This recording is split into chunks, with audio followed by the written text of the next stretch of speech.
The morning sun cast long shadows across the concrete walkways of Naval Base Coronado as Lieutenant Commander Sarah Chen walked toward the main briefing hall. Her uniform was pressed to perfection, her black hair pulled back in a regulation bun, and her stride confident despite the weight of the classified folder tucked under her arm.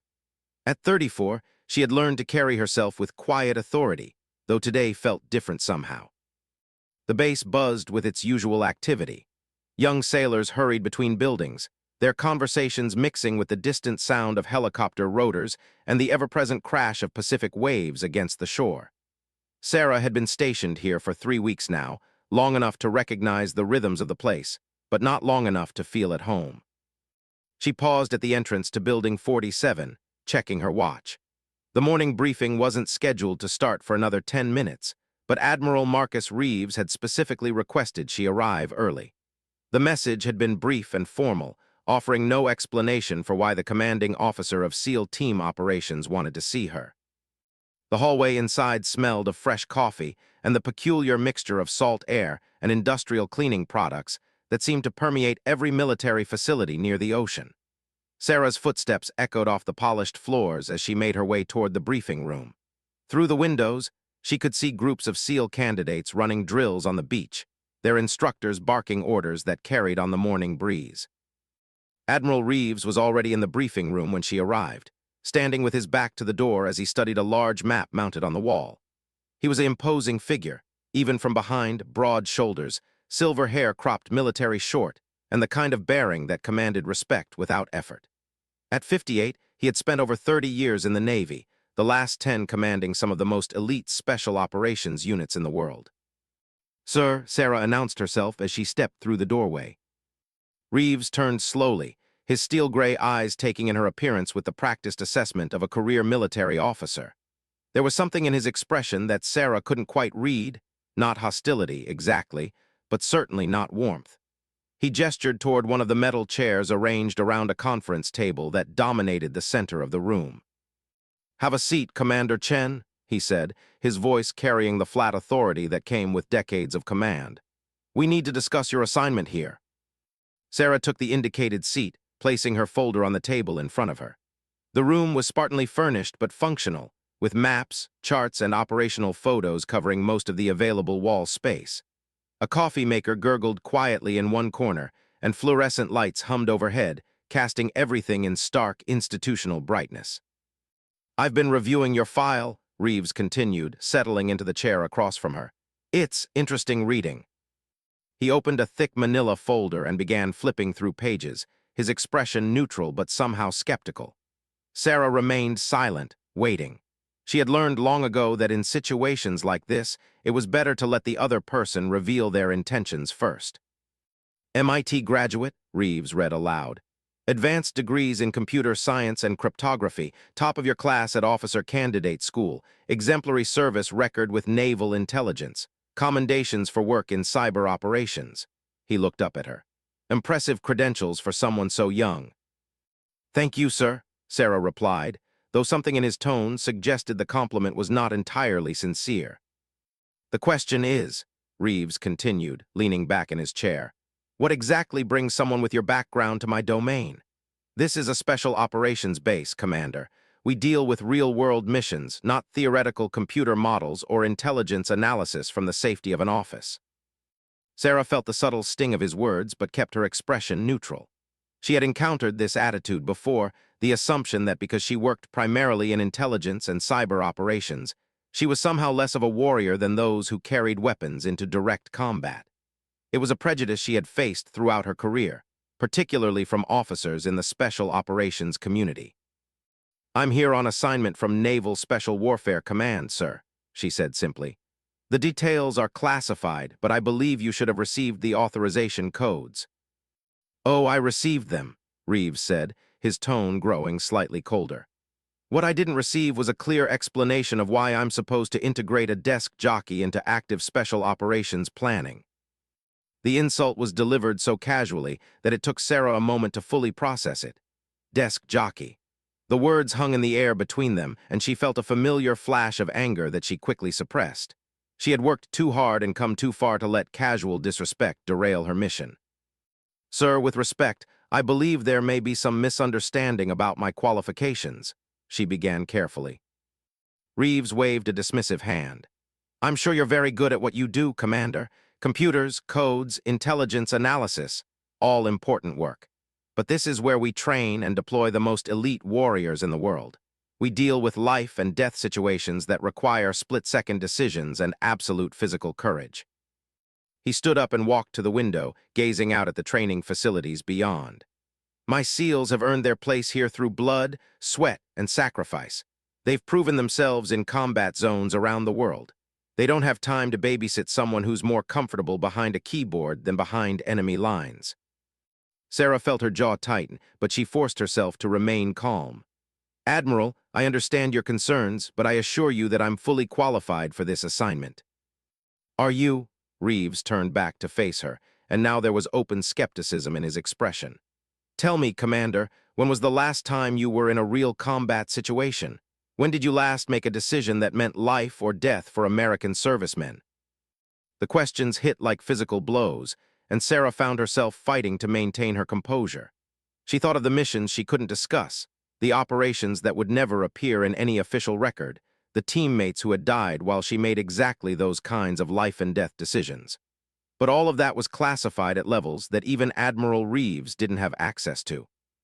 Sir, much of my operational history is classified beyond your current clearance level, she said quietly. I can't discuss specifics, but I can assure you that I have extensive field experience. Reeves actually laughed at that, a harsh sound that echoed off the concrete walls. Classified beyond my clearance level? Commander, I have oversight of some of the most sensitive operations in the entire military. I've been read into black programs that don't officially exist, so please spare me the mysterious spy act. He returned to his seat, fixing her with a stare that was clearly meant to be intimidating. Let me be blunt, Chen. I don't know what kind of political maneuvering got you assigned here, and frankly, I don't care. But I won't have my operations compromised by someone who thinks a computer science degree makes them a warrior. Sarah felt something cold settle in her stomach. This was worse than simple professional skepticism. This was personal. For reasons she couldn't understand, Admiral Reeves had decided she was a threat to his command, and he was making it clear that her presence was not welcome.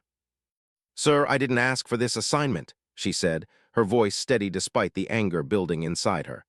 But I'm here now, and I intend to do my job to the best of my ability. Your job? Reeves repeated, picking up her file again. Yes, let's talk about that. According to these orders, you're supposed to be integrated into our planning for Operation Silent Thunder. That's a high-priority mission involving multiple SEAL teams and assets from across the Special Operations community. He closed the file with a sharp snap. What I want to know is what makes Washington think that a computer analyst, regardless of how fancy her degrees are, belongs in that kind of planning session. Before Sarah could answer, the door to the briefing room opened and two other officers entered.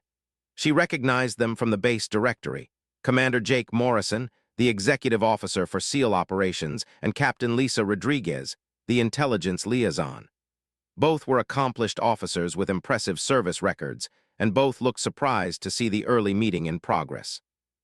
Admiral, Morrison said, glancing between Reeves and Sarah. We weren't expecting to start for another few minutes. We were just having a preliminary discussion, Reeves replied, his tone suggesting the conversation was far from over. Commander Chen was about to explain her qualifications for participating in our operational planning. Sarah felt the eyes of all three officers on her, and she realized this had become some kind of test. The weight of their skepticism was almost physical, pressing down on her shoulders like a heavy pack. She had faced similar situations before, but never with stakes quite this high. Perhaps, she said carefully, it would be better to discuss this in the context of the actual briefing. I believe my role will become clearer once we review the mission parameters. Morrison pulled out a chair and sat down, his expression curious but not unfriendly. Fair enough, though I have to admit, Admiral Reeves has a point about the unusual nature of your assignment. We don't typically get intelligence officers attached directly to operational planning. Especially not ones whose primary experience is in cyber operations, Captain Rodriguez added, settling into her own chair. Don't get me wrong, Commander, that's important work, but this mission is going to involve direct action in some very dangerous territory. Sarah looked around the table at the three officers, all of whom had somehow managed to express doubt about her presence without quite crossing the line into open insubordination. It was a masterful display of military politics, and she found herself grudgingly impressed despite her growing frustration. "I understand your concerns," she said finally, "and I appreciate that my background may seem unusual for this type of assignment. But I can assure you that I didn't request this posting lightly, and neither did the officers who sent me here." "The officers who sent you," Reeves repeated slowly. "Yes, let's talk about that. Your orders come from Admiral Patricia Hayes at Naval Special Warfare Command. I've known Pat Hayes for 15 years, and this kind of personnel decision isn't typical for her." He leaned forward slightly, his eyes narrowing. "Which makes me wonder what kind of pressure she might be under to make this assignment. Political pressure, perhaps? Some kind of mandate to integrate more women into special operations." The implication hit Sarah like a slap, and she felt her carefully maintained composure begin to crack. The suggestion that she was here because of her gender rather than her qualifications was not only insulting, but potentially damaging to her credibility with every officer in the room. "Sir," she said, her voice sharp enough to cut through the tension in the room, "I can assure you that gender politics had nothing to do with my assignment here." "Then what did?" Morrison asked, his tone more curious than accusatory. "Because the Admiral has a point, this is unusual." Sarah found herself in an impossible position. The truth about her background and qualifications was classified at levels that would require special authorization to discuss. But without that context, she appeared to be exactly what Reeves suspected, an inexperienced desk officer thrust into a role she wasn't qualified for. She made a decision that would change everything. "Admiral Reeves," she said quietly, "before we continue this discussion, I think you should verify my security clearances, all of them." "I've already reviewed your clearances, Commander," Reeves replied dismissively. "Standard top secret with some specialized access for cyber operations, nothing that would qualify you for this type of mission." Sarah shook her head. "Sir, respectfully, I don't think you've seen all my clearances. I recommend you contact Admiral Hayes directly and request my complete authorization profile." There was something in her tone that made all three officers pause. Rodriguez was the first to catch it, her intelligence background making her sensitive to the subtle cues that indicated when someone knew more than they were saying. "Commander Chen," Rodriguez said carefully, "are you saying there are aspects of your background that aren't reflected in your standard personnel file?" "I'm saying," Sarah replied, "that if Admiral Reeves wants to understand why I'm here, he needs to see my complete record, not the sanitized version that gets distributed through normal channels." Reeves studied her face, looking for signs of deception or bluff. But Sarah met his gaze steadily, her expression calm despite the storm of emotions churning inside her. She was taking a calculated risk by pushing back, but she had reached the point where maintaining her cover was more damaging than revealing it. "You're serious," Morrison observed, his tone shifting slightly. "You're actually saying there's classified information about your background that we don't have access to?" "I'm saying," Sarah repeated carefully, "that Admiral Reeves should contact Admiral Hayes and request my complete authorization profile before making any decisions about my fitness for this assignment." The room fell silent except for the distant sound of training exercises and the hum of fluorescent lights. Sarah could see the wheels turning in Reeves' mind as he considered her words.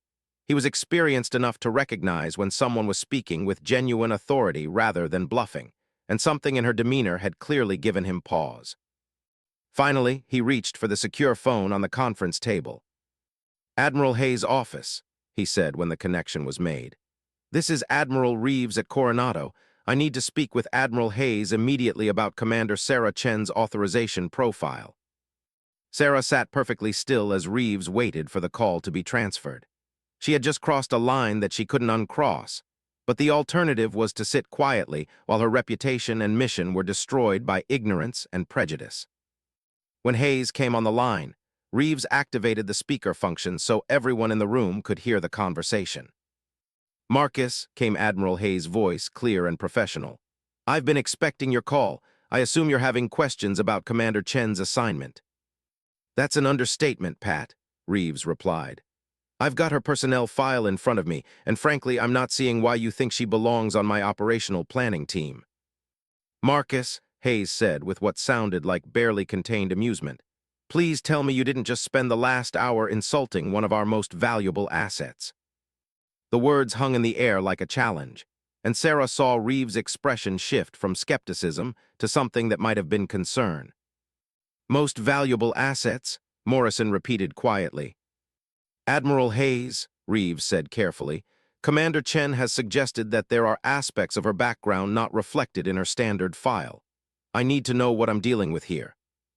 You're dealing with an officer whose operational record is so classified that even discussing it requires special authorization, Hayes replied. Marcus, I'm going to ask you a direct question, and I need a straight answer. Did you question Commander Chen's qualifications without first reviewing her complete authorization profile? Reeves glanced at Sarah, and she saw the first flicker of uncertainty in his expression. I reviewed what I had access to, Pat. Standard personnel files, service records, security clearances. Standard files, Hayes repeated, and now there was definite amusement in her voice. Marcus, Commander Chen's standard files are covered documentation. Her actual operational record is classified under special access programs that require specific authorization codes to access. The silence in the room was deafening. Sarah watched as the realization slowly dawned on the three officers around the table that they had been operating with incomplete and deliberately misleading information. Pat, Reeves said slowly, "What exactly are you telling me?" I'm telling you that before you make any more assumptions about Commander Chen's qualifications, you need to input authorization code Zulu 77 Alpha into your classified terminal and review her actual service record. Rodriguez was already moving toward the secure computer terminal in the corner of the room, her fingers flying over the keyboard as she input the authorization codes Hayes had provided. The screen flickered for a moment, then began displaying information that made her suck in a sharp breath. Jesus, Morrison whispered, reading over her shoulder. Sarah sat perfectly still, watching as the three officers absorbed information that completely recontextualized everything they thought they knew about her. She had spent years building and maintaining cover identities, crafting a public persona that would allow her to operate in various environments without drawing attention to her real work. But now the truth was coming out, and there was no going back. Admiral Reeves, Hayes' voice cut through the stunned silence, I believe you owe Commander Chen an apology, and then we need to discuss Operation Silent Thunder because without her expertise, that mission is going to fail. Reeves slowly turned to look at Sarah, his expression a mixture of shock, embarrassment, and growing respect. The arrogant certainty that had characterized his earlier demeanor was completely gone, replaced by the careful attention of an officer who had just realized he was dealing with someone far more dangerous and valuable than he had ever imagined. Commander Chen, he said quietly, I believe I may have made some incorrect assumptions about your background. Sarah nodded slightly, her expression carefully neutral. It happens, sir. The cover documentation is designed to be convincing. Cover documentation, Morrison repeated, still staring at the computer screen. Commander, according to this, you've been involved in operations that I didn't even know existed. Which is exactly how it's supposed to work, Sarah replied. The question now is whether we can move past this misunderstanding and focus on the mission. Reeves was quiet for a long moment, and Sarah could see him processing not just the information on the screen, but the implications of how he had treated her. He was a career military officer with a reputation for professionalism and competence, and he had just spent an hour insulting and dismissing someone whose operational record far exceeded his own. Commander, he said finally, before we discuss the mission, I think I need to ask you something that I should have asked at the beginning. Sarah waited, curious about where this was leading. What is your actual rank? Reeves asked. Not the cover rank listed in your standard file, but your real authorization level. Sarah considered the question carefully. She had been operating under cover for so long that revealing her true status felt strange, almost dangerous. But Hayes had already opened that door, and there was no point in maintaining the fiction any longer.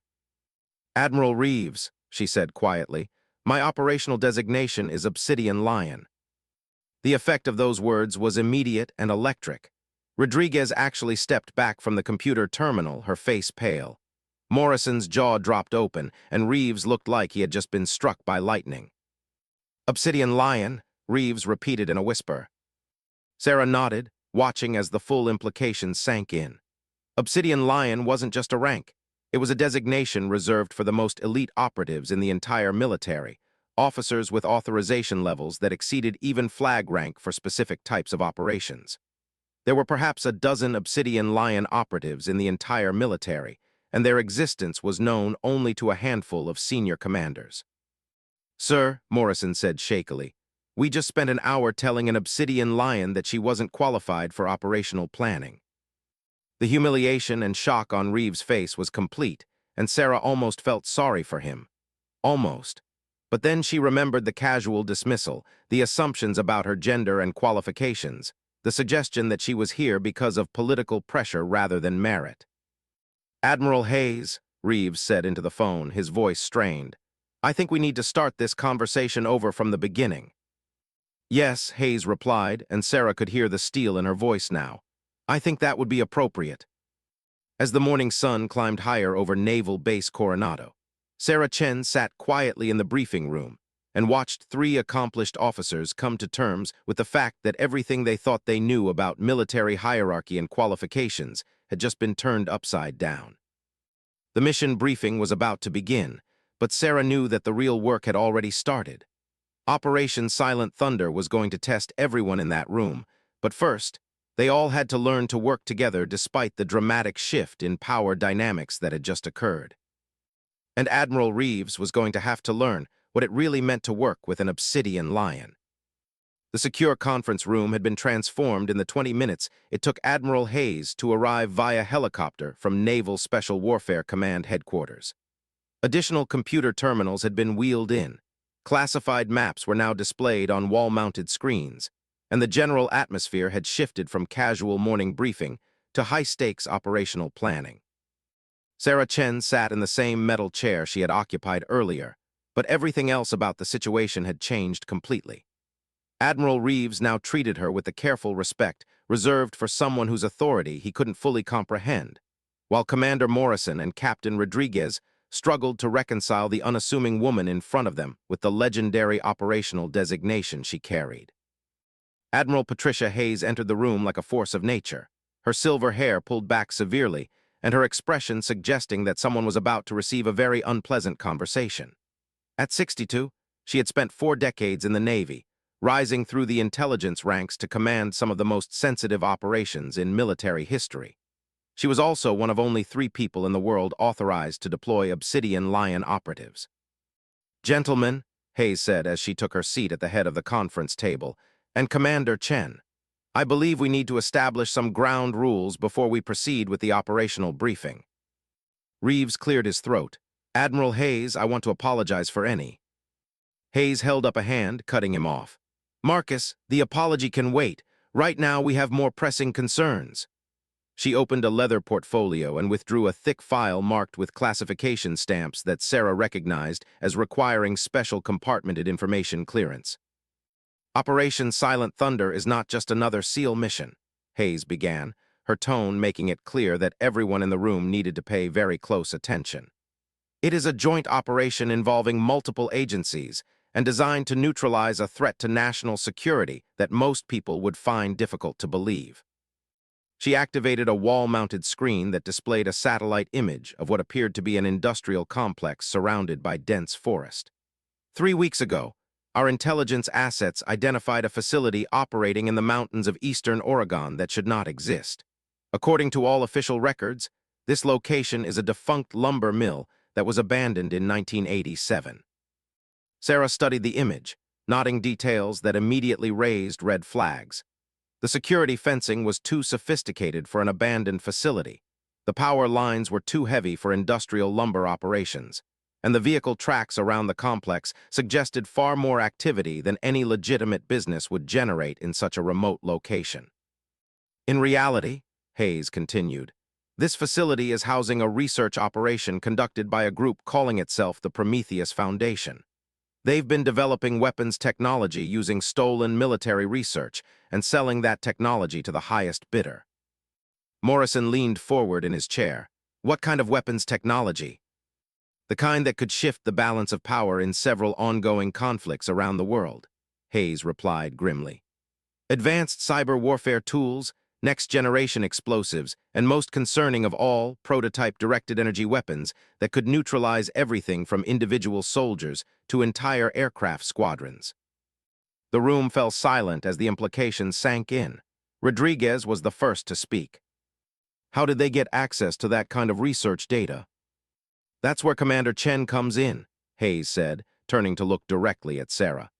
6 months ago, her team identified a series of cyber intrusions into classified Defense Department databases. The attackers were sophisticated enough to cover their tracks almost perfectly, but they made one critical mistake. Sarah took over the explanation, her voice steady and professional.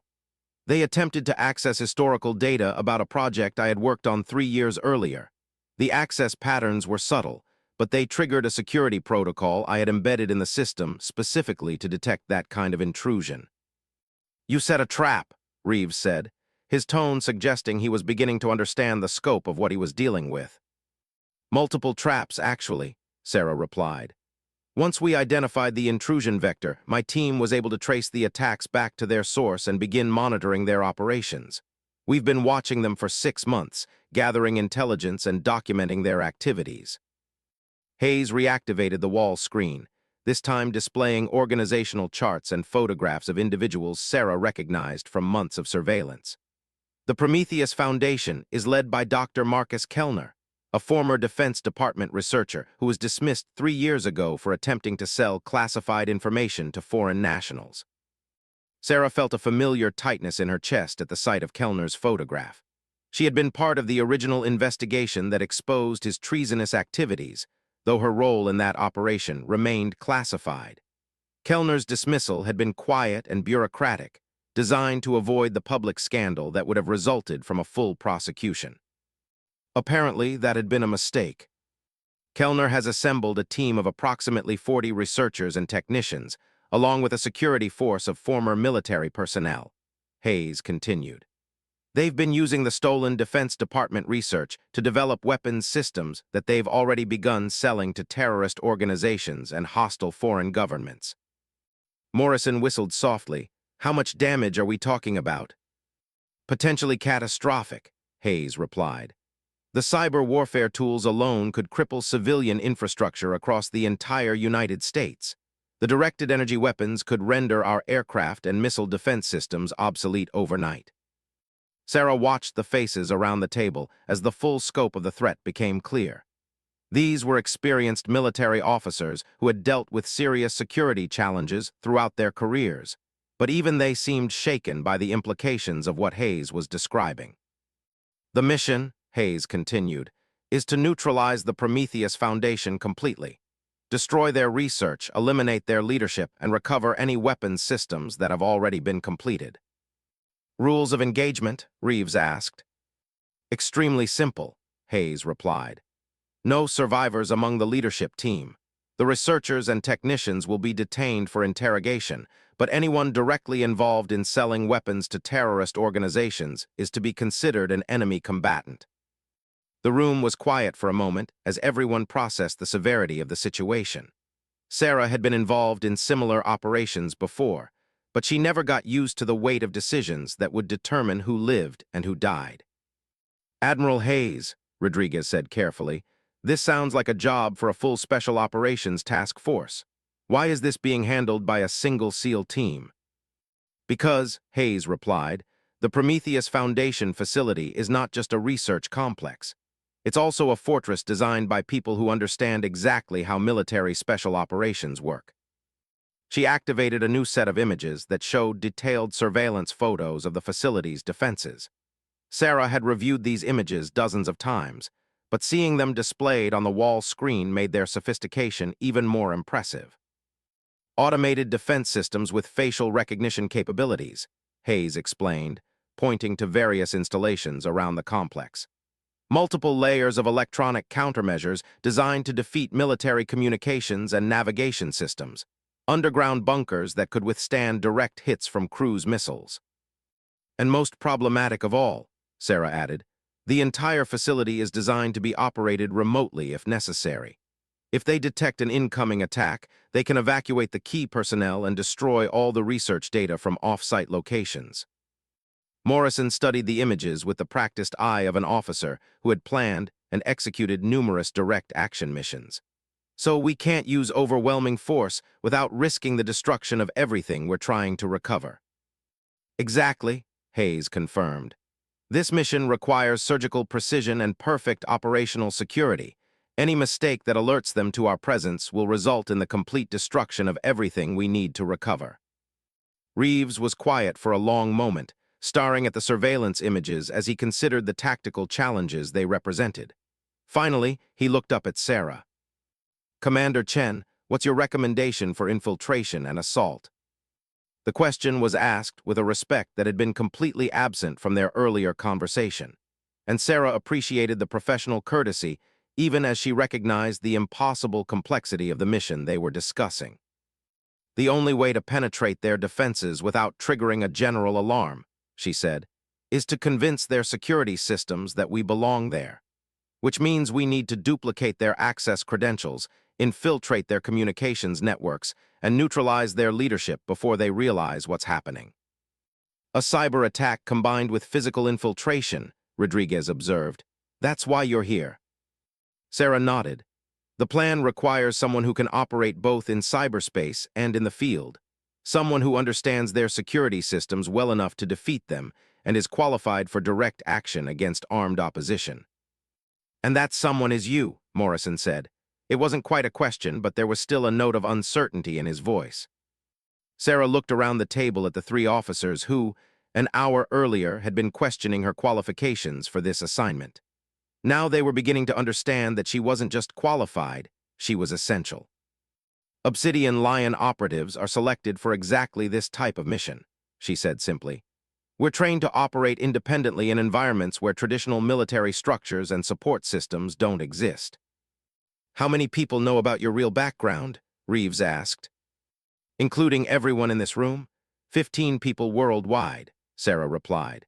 "The program exists specifically because there are some threats that can only be addressed by individuals operating outside normal command structures and accountability systems." Hayes closed her portfolio and stood up, signaling that the preliminary briefing was concluded. "Marcus, I need you and your team to understand something very clearly. Commander Chen is not here as a consultant or advisor. For the duration of this mission, she has operational command authority that supersedes normal rank structures." The impact of that statement was immediate and profound. Sarah watched as Reeves processed the fact that he, a flag officer with over 30 years of experience, had just been told he would be taking orders from someone he had dismissed as a desk jockey less than 2 hours earlier. "Admiral Hayes," Reeves said carefully, "I understand the sensitivity of this operation, but I have to ask about the chain of command issues that creates." "There are no chain of command issues," Hayes replied firmly. "Obsidian Lion authority supersedes all other considerations during active operations. Commander Chen will have access to any resources she requires, including the authority to modify or abort the mission if circumstances change." Morrison looked like he was struggling to process this information. "Ma'am, with all due respect, that level of operational authority is usually reserved for general officers or above." "Commander Morrison," Hayes said with what might have been amusement, "Obsidian Lion operatives carry authority equivalent to a theater commander for missions within their specialty area. Commander Chen could requisition an aircraft carrier if she determined it was necessary for mission success." Sarah saw the wheels turning in Rodriguez's mind as she worked through the implications of what Hayes had just revealed. "The Obsidian Lion program," Rodriguez said slowly, "it's not just about elite operatives, is it? It's about individuals who can operate completely outside normal military and legal constraints." "That's classified information, Captain Rodriguez," Hayes replied, but her tone suggested that Rodriguez's assessment was accurate. "What I can tell you is that sometimes protecting national security requires actions that can't be officially acknowledged or legally justified through normal channels." The room fell silent as everyone absorbed the full scope of what they were dealing with. Sarah had spent years operating in the shadow world that Hayes was obliquely describing, but she knew that, for most military officers, This level of classified authority was almost incomprehensible. "The mission briefing will continue this afternoon," Hayes announced. "Between now and then, I suggest you all review Commander Chen's operational history and adjust your expectations accordingly." As Hayes gathered her materials and prepared to leave, Reeves cleared his throat. "Admiral, I know this isn't the time or place, but I do want to apologize for the way I handled the initial meeting with Commander Chen. I made assumptions that were completely inappropriate." Hayes paused at the door and looked back at him. "Marcus, in 30 years of military service, you've never encountered anything like the Obsidian Lion program. Your assumptions were understandable if poorly timed." She turned to Sarah. "Commander, I'll leave you to work out the operational details with Admiral Reeves' team. You have full authority to modify the mission parameters as you see fit." After Hayes left, the 4 remaining officers sat in uncomfortable silence for several minutes. Sarah could feel the weight of their stares as they tried to reconcile everything they had just learned with their previous assumptions about her background and capabilities. Finally, Reeves spoke.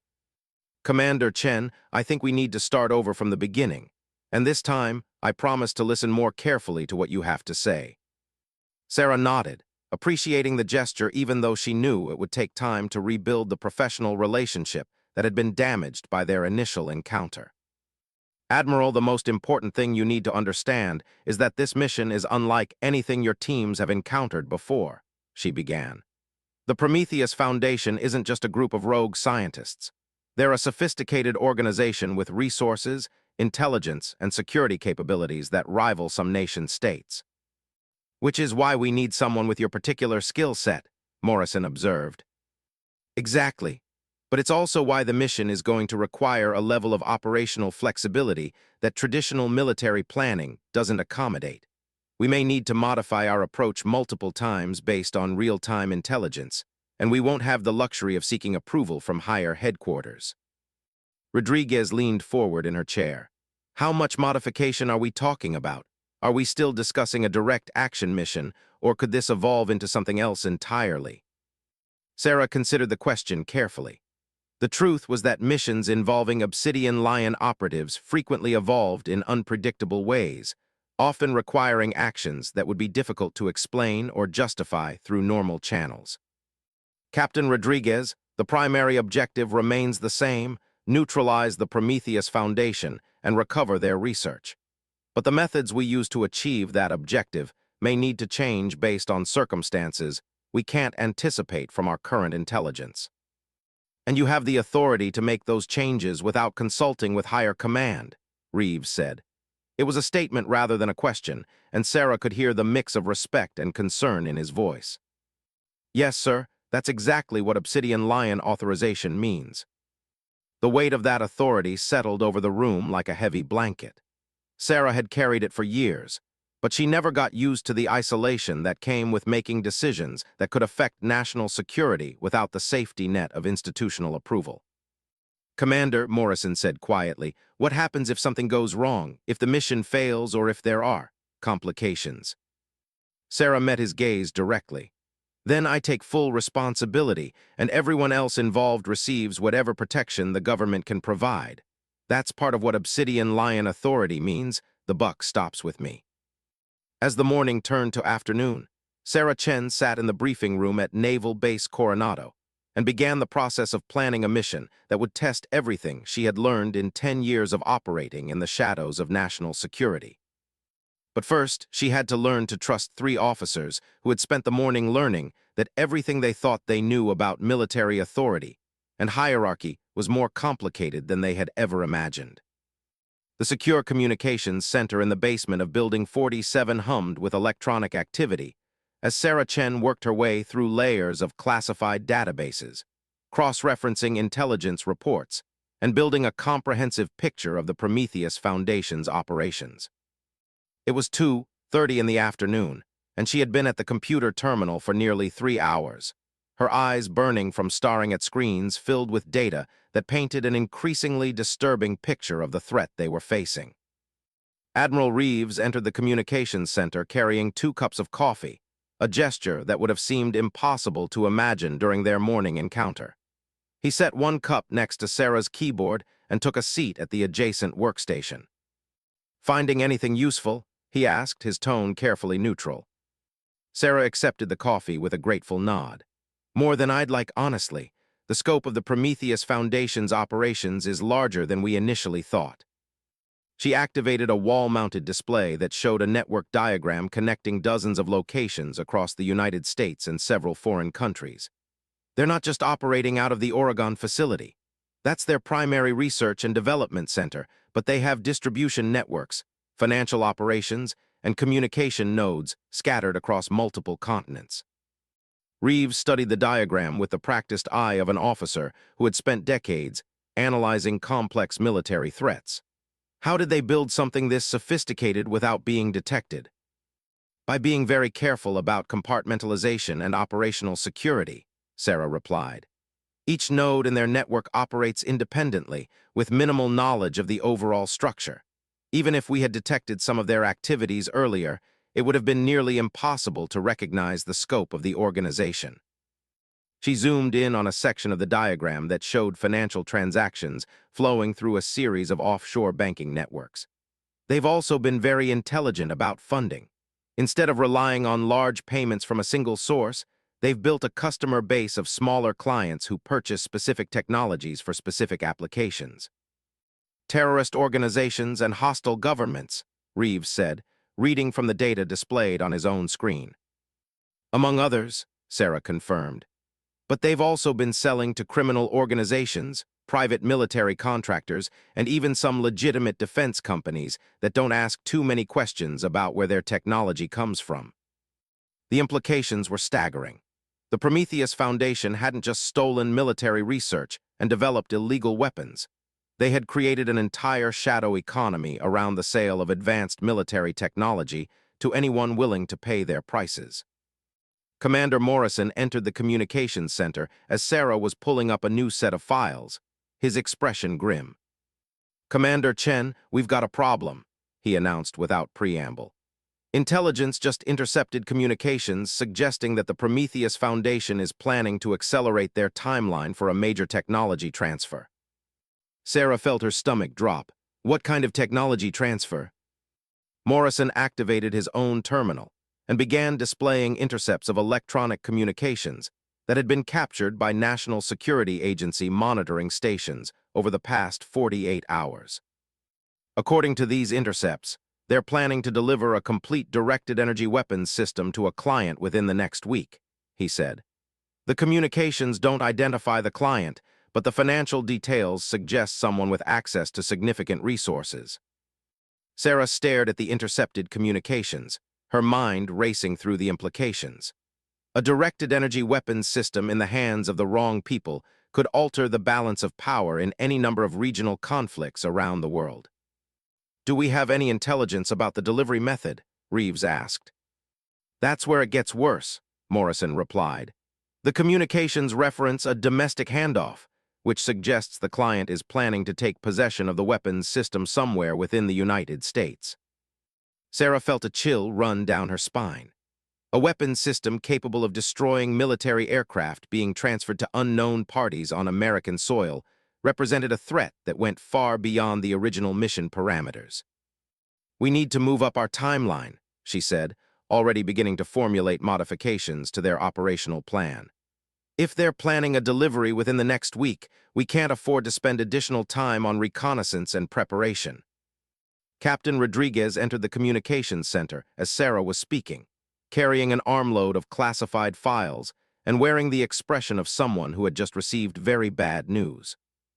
"Commander Chen, Admiral Reeves," she said, "we've got additional intelligence that changes everything about this mission."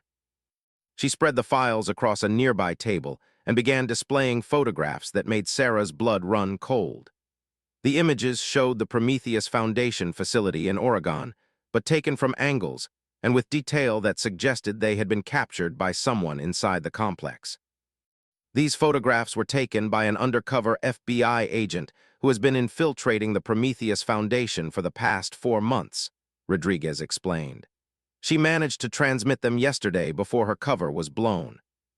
Sarah studied the photographs, nodding details about the facility's internal layout and security systems that would be crucial for planning their infiltration. But something about Rodriguez's expression suggested that the photographs weren't the worst part of the news. "Captain Rodriguez," she said carefully, "what happened to the undercover agent?" "She's dead," Rodriguez replied flatly. "Executed yesterday morning after they discovered her real identity. But before she died, she managed to transmit intelligence that completely changes our understanding of the threat we're facing." Rodriguez activated the wall display and began showing documents that appeared to be internal Prometheus Foundation communications. Sarah read through them quickly, her horror growing with each line of text. "They're not just selling weapons technology," she said, her voice barely above a whisper. "They're planning to use it." The communications detailed a plan called Operation Prometheus, which involved using the Prometheus Foundation's directed energy weapons to attack multiple military installations simultaneously, creating enough chaos and destruction to allow for a coordinated strike against civilian infrastructure targets. "The domestic handoff isn't just a weapons sale," Morrison realized, reading over Sarah's shoulder. "It's the delivery of weapons systems to be used in a coordinated attack against the United States." Reeves stood up abruptly, beginning to pace around the communications center as the full implications of what they had discovered became clear. "When?" he asked. Rodriguez checked the documents on her screen. "According to the undercover agent's intelligence, Operation Prometheus is scheduled to begin in 6 days. The weapons handoff is just the final preparation for a coordinated attack that could cripple our military response capability across the entire western United States." Sarah felt the familiar cold focus that came over her during crisis situations. The mission had just evolved from a targeted strike against a rogue research organization to a race against time to prevent a domestic terrorist attack of unprecedented scope and sophistication. "We need to contact Admiral Hayes immediately," she said, reaching for the secure phone on the communications center desk. "Already done," Rodriguez replied. "She's en route and will be here within 2 hours. But, Commander, based on the intelligence timeline, we may not have 2 hours to wait for new orders." Sarah looked around the communications center at the 3 officers who had spent the morning learning to work with someone whose authority and background exceeded their understanding. Now they were all facing a situation that would test everything they thought they knew about crisis management and operational planning. "Admiral Reeves," she said, her voice carrying the quiet authority that came with Obsidian Lion authorization. "I'm implementing immediate mission modification protocols. We're moving to accelerated operational status as of this moment." Reeves nodded, recognizing the shift in Sarah's demeanor that indicated she was now operating under the special authorities that Admiral Hayes had described. "What do you need from us?" he asked. "First, I need a complete assessment of available assets," Sarah replied, already beginning to formulate a plan that would have seemed impossible a few hours earlier. "Personnel, equipment, transportation, and communications capabilities, everything you can deploy on 6 hours' notice." Morrison was already moving toward the secure communication equipment. "I'll contact SEAL team commanders and get a full readiness report." "Captain Rodriguez," Sarah continued, "I need you to coordinate with intelligence assets and see if we can develop additional real-time surveillance of the Oregon facility. Any changes in their activity patterns could indicate that they're aware of our intentions."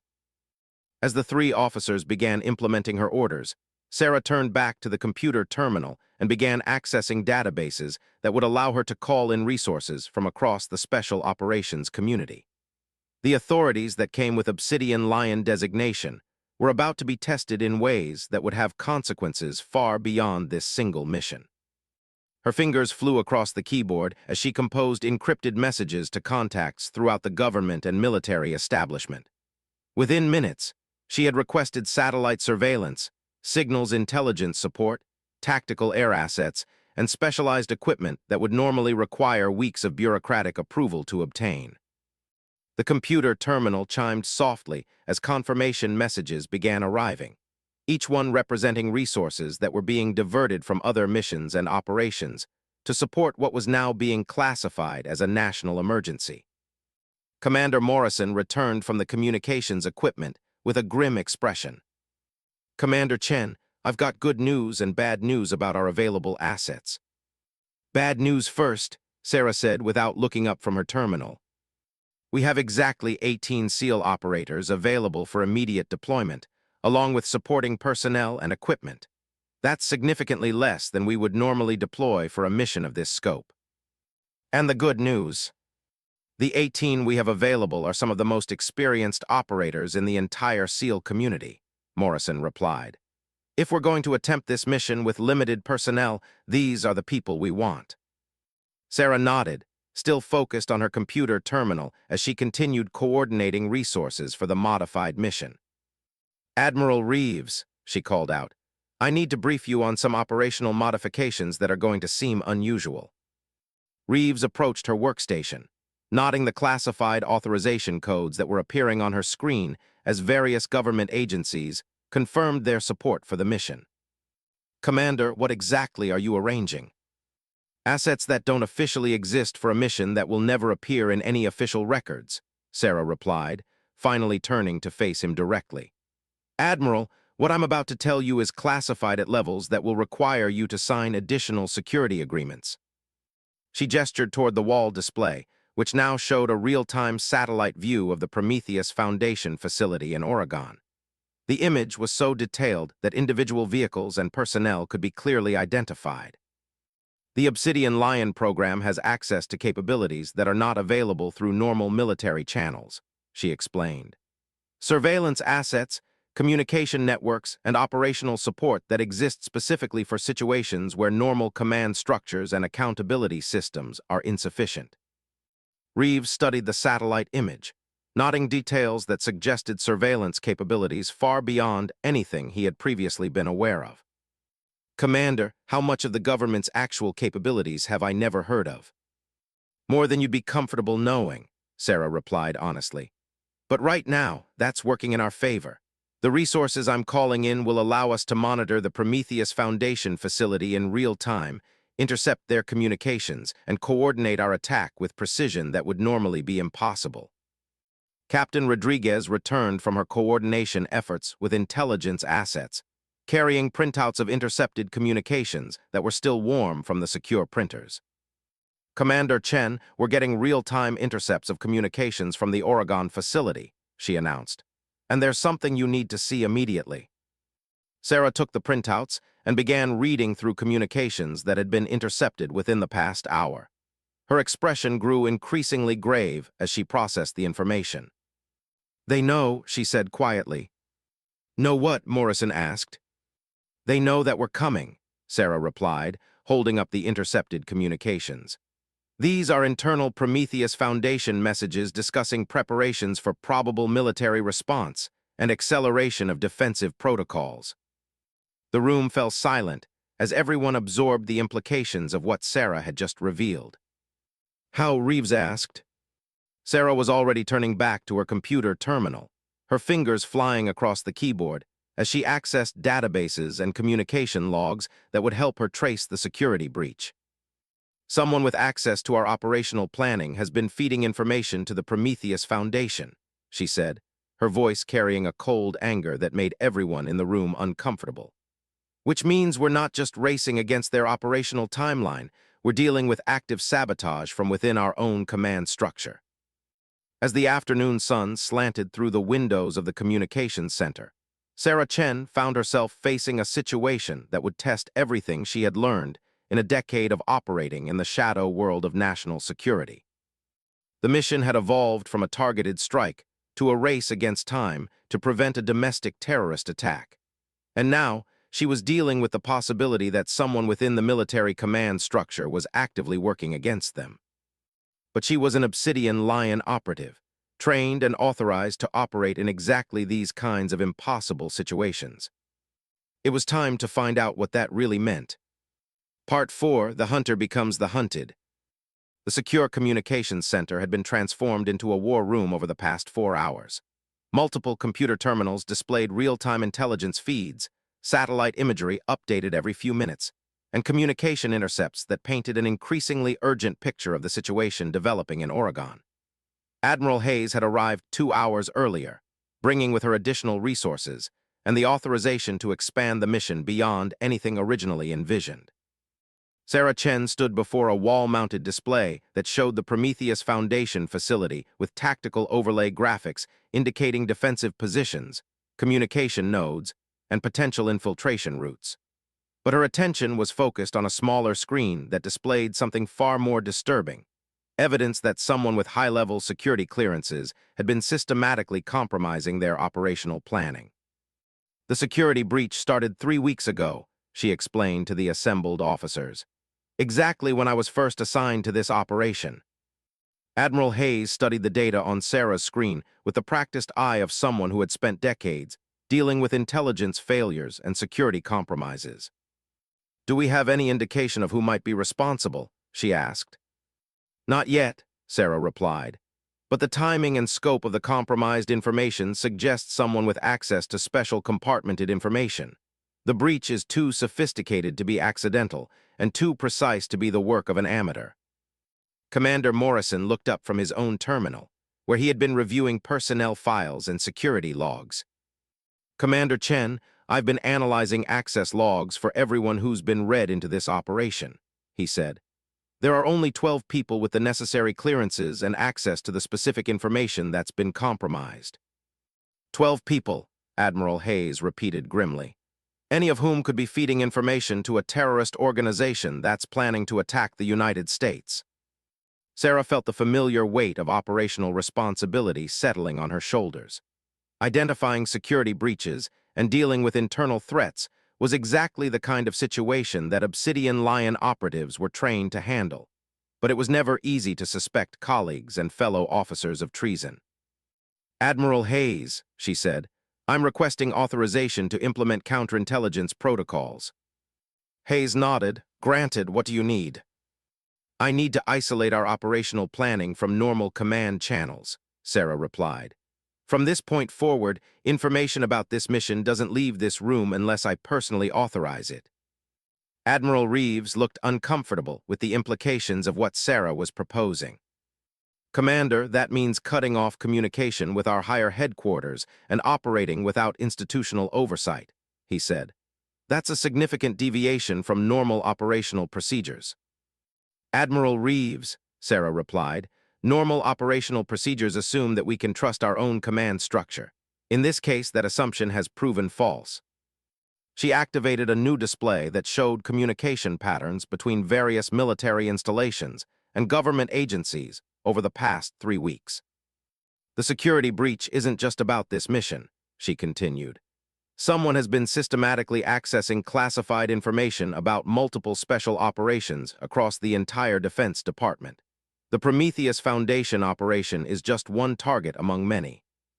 The room fell silent as everyone absorbed the scope of what Sarah was describing. Captain Rodriguez was the first to speak. "Commander, are you saying we're dealing with a comprehensive intelligence operation directed against U.S. Special Operations?" "That's exactly what I'm saying," Sarah confirmed. "And it's being conducted by someone with access to some of the most classified information in the entire government." Admiral Hayes stood up and began packing around the communications center, her expression indicating that she was processing implications that went far beyond the immediate mission. "Sarah," she said, using the informal address that indicated they were discussing matters at the highest levels of classification, "if you're right about the scope of this security breach, then we're not just dealing with a rogue research organization. We're dealing with a coordinated intelligence operation that could compromise national security across multiple theaters." Sarah nodded. "Which means our mission has just expanded beyond neutralizing the Prometheus Foundation.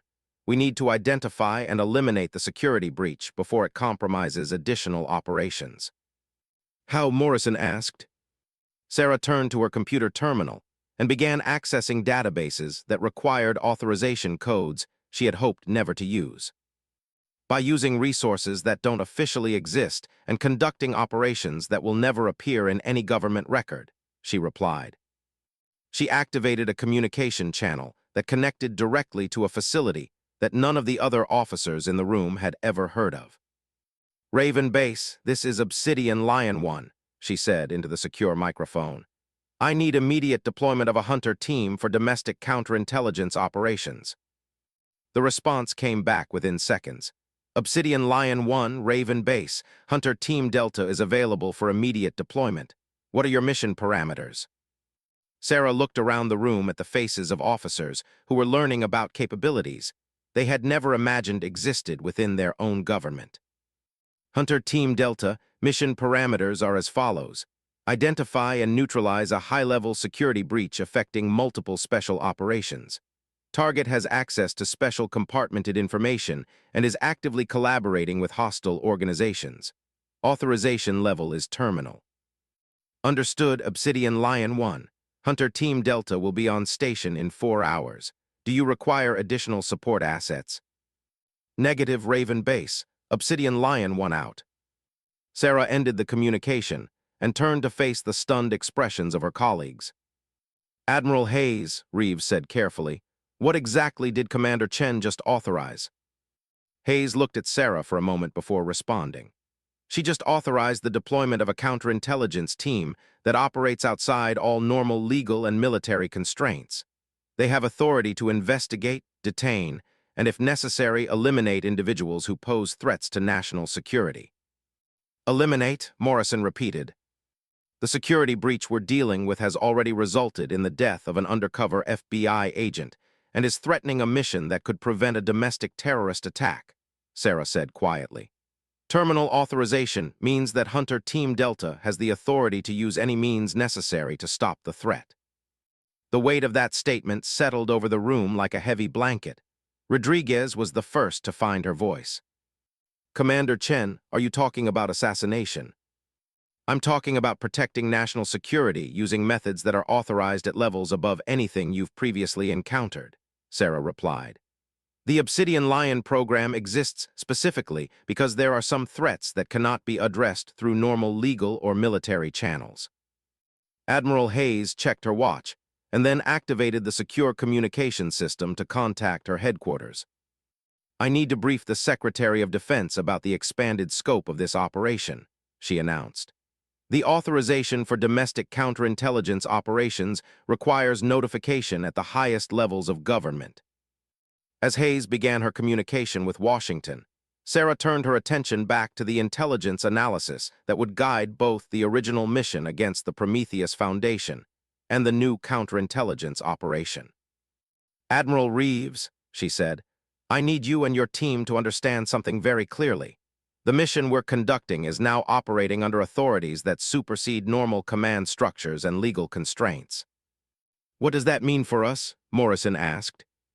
It means that everything we do from this point forward is classified at levels that will follow you for the rest of your careers, Sarah replied. It means that some of the actions we may need to take cannot be discussed or acknowledged outside of this room. And it means that the success or failure of this operation could have consequences that affect national security for years to come. She activated a new display that showed real-time surveillance of the Prometheus Foundation facility, updated satellite imagery revealing increasing activity and defensive preparations. The good news is that we now have access to resources that will allow us to conduct both operations simultaneously, she continued. The Hunter team will handle the security breach while we focus on neutralizing the Prometheus Foundation before they can execute Operation Prometheus. Rodriguez looked at the satellite imagery with growing concern. Commander, the activity level at the Oregon facility has increased significantly over the past few hours. It looks like they're preparing for something major. Sarah studied the images, noting the movement of personnel and equipment that suggested the Prometheus Foundation was either accelerating their timeline or preparing for an imminent attack. They know we're coming, she said, which means we need to move faster than they expect and hit them harder than they're prepared for. She turned to Admiral Reeves with an expression that conveyed both authority and grim determination. Admiral, I'm implementing immediate deployment protocols. We're going operational in 6 hours, with or without complete intelligence about the security breach. Reeves nodded, recognizing the shift in Sarah's demeanor that indicated she was now operating under the full authority of her Obsidian Lion designation. What do you need from us? I need your SEAL teams prepared for a direct assault against a heavily defended facility, Sarah replied. I need tactical air support, extraction capabilities, and communications equipment that can operate independently of normal military networks. Morrison was already moving toward the communication equipment. I'll contact the team commanders and initiate immediate deployment preparations. Captain Rodriguez, Sarah continued, I need you to coordinate with signals intelligence and maintain real-time monitoring of all communications to and from the Oregon facility. Any indication that they're preparing to execute Operation Prometheus Early needs to reach me immediately. As the three officers began implementing her orders, Sarah turned back to her computer terminal and began accessing the most classified databases in the entire government. The Hunter team would handle the security breach, but she needed to understand exactly what they were dealing with at the Prometheus Foundation facility. What she found in the classified files made her blood run cold. The Prometheus Foundation's Operation Prometheus wasn't just a terrorist attack against military installations.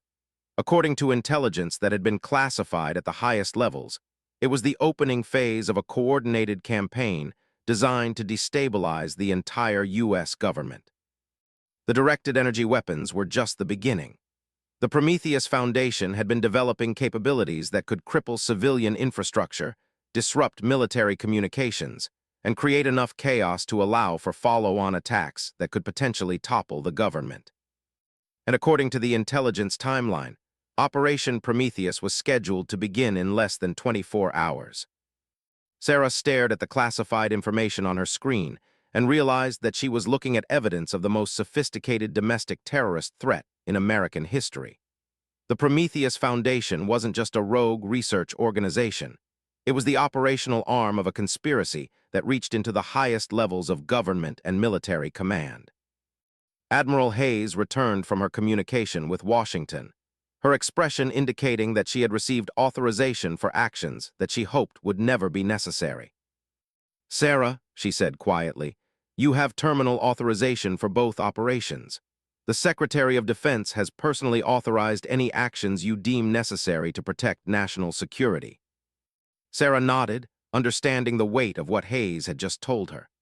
Terminal authorization meant that there were no limits on her authority, no actions that were forbidden if she determined they were necessary for mission success. It was the kind of authority that came with a price that could never be fully paid. Admiral Hayes, she said, I need you to understand that if this mission goes wrong, if we fail to stop Operation Prometheus, the consequences could be catastrophic for the entire country. I understand, Hayes replied, which is why you have been given unlimited authority to prevent that from happening.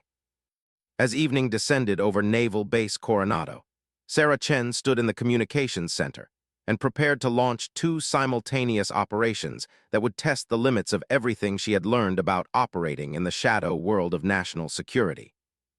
In 6 hours, she would lead a direct assault against the most sophisticated terrorist organization in American history. And somewhere in the darkness, a Hunter team was already moving to eliminate a traitor whose betrayal could compromise the security of the entire nation. The mission that had begun with a simple question about rank had evolved into something that would determine the fate of American democracy itself. Sarah had earned the designation Obsidian Lion through years of training and operational experience that most people would find impossible to believe. Now she was about to discover what that designation really meant when the survival of the nation was at stake. The pre-dawn darkness over the mountains of eastern Oregon was broken only by the faint glow of stars and the distant lights of the Prometheus Foundation facility nestled in the valley below. Sarah Chen lay prone on a rocky outcrop 2 miles from the target, studying the complex through night vision optics while coordinating final preparations for an assault that would begin in less than 30 minutes. The 12 hours since leaving Naval Base Coronado had been a blur of tactical planning, equipment preparation, and the kind of operational coordination that required resources most military officers never knew existed.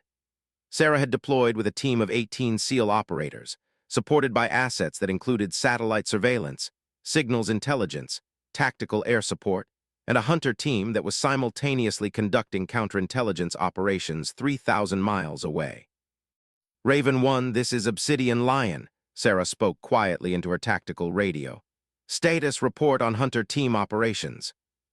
The response came back through encrypted channels that bypassed all normal military communications networks. Obsidian Lion, Raven 1. Hunter team has identified the security breach. Target is in custody and being processed. Secondary investigation has revealed additional compromise vectors that are being addressed. Sarah felt a mixture of relief and satisfaction at the news. The counterintelligence operation had successfully identified and neutralized the source of the intelligence leaks that had been compromising their mission planning. But there was still the matter of the Prometheus Foundation facility and Operation Prometheus, which, according to intercepted communications, was scheduled to begin in less than 6 hours. Team leaders, report status. Sarah called over the tactical network that connected her to the SEAL operators positioned around the facility. Alpha team in position, came the first response. We have eyes on the main research building and are prepared to breach on your command. Bravo team ready, reported the second team leader. Perimeter security systems are mapped and we're prepared to neutralize automated defenses. Charlie team standing by, added the third team leader. Extraction routes are secured and tactical air support is on station. Sarah studied the facility through her optics one more time, noting the increased security activity that indicated the Prometheus Foundation was aware of the impending assault. But thanks to the resources available to Obsidian Lion operations, she had capabilities that their defensive planning couldn't account for. All teams, this is Obsidian Lion, she announced. Mission is authorized. Execute in 30 seconds on my mark. She watched the digital countdown on her tactical display, coordinating the assault with precision that would have been impossible through normal military channels. At exactly 400 hours, she gave the command that would change everything. Execute, execute, execute.